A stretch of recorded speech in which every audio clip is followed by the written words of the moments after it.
Bonjour et bienvenue à toi dans cette nouvelle vidéo en droit fiscal. Aujourd'hui, je te propose une vidéo sur les revenus fonciers. Et surtout, abonne-toi. Je te donne également rendez-vous sur ma page Instagram, le droit en 5 minutes. Pour ce faire, nous verrons dans un premier temps le champ d'application matériel des revenus fonciers, puis le champ d'application territorial des revenus fonciers, et enfin, nous regarderons ensemble la détermination du revenu catégoriel. Tu es prêt? Alors c'est parti. Regardons donc dans un premier temps le champ d'application matériel des revenus fonciers. Tout d'abord, il faut que tu saches que c'est l'article 14 du CGI, du Code général des impôts, qui nous explique que sont imposables au titre de revenus fonciers deux catégories. Les revenus des locations d'immeubles et ensuite les revenus accessoires. D'autre part, il faut que tu fasses attention. En effet, si par exemple un immeuble est inscrit à l'actif d'une exploitation industrielle, commerciale, non commerciale ou encore agricole, alors ces revenus-là, ils relèveront des BIC, BNC ou BA. Je te renvoie donc aux vidéos concernant les BIC, les BNC et les BA. Enfin, il existe également des revenus que l'on appelle accessoires, des revenus fonciers accessoires, comme par exemple le droit d'affichage, le droit de chasse ou de pêche. Ainsi, il peut s'agir de revenus qui sont tirés de la location d'espace. À présent, le champ d'application territorial des revenus fonciers.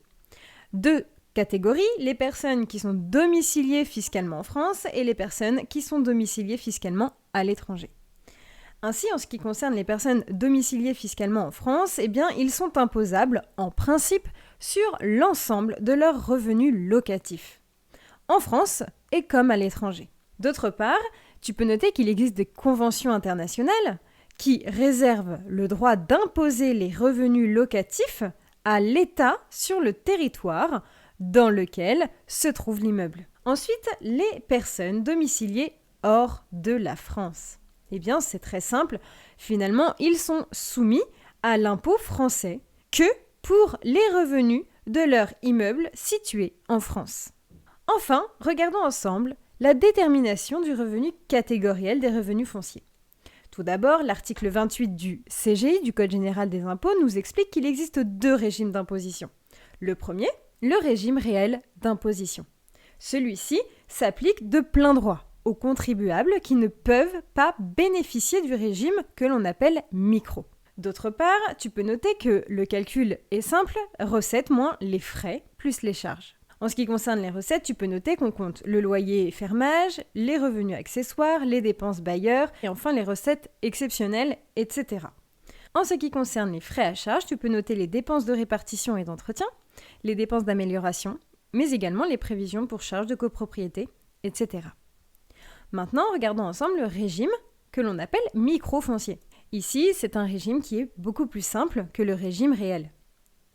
En effet, il permet l'abattement forfaitaire de 30% sur le total des loyers bruts perçus. Enfin, c'est un régime qui est consacré pour les revenus de moins de 15 000 euros. Ainsi, si par exemple tu as différents biens immeubles que tu mets en location chaque année et que ce revenu est inférieur à 15 000 euros, tu relèveras du régime microfoncier. Voilà, j'espère que cette vidéo a bien su t'aider dans tes révisions. En tout cas, n'hésite pas à t'abonner, à me laisser un like et un commentaire et à venir me rejoindre sur ma page Instagram Le Droit en 5 minutes qui propose chaque jour des quiz de révision.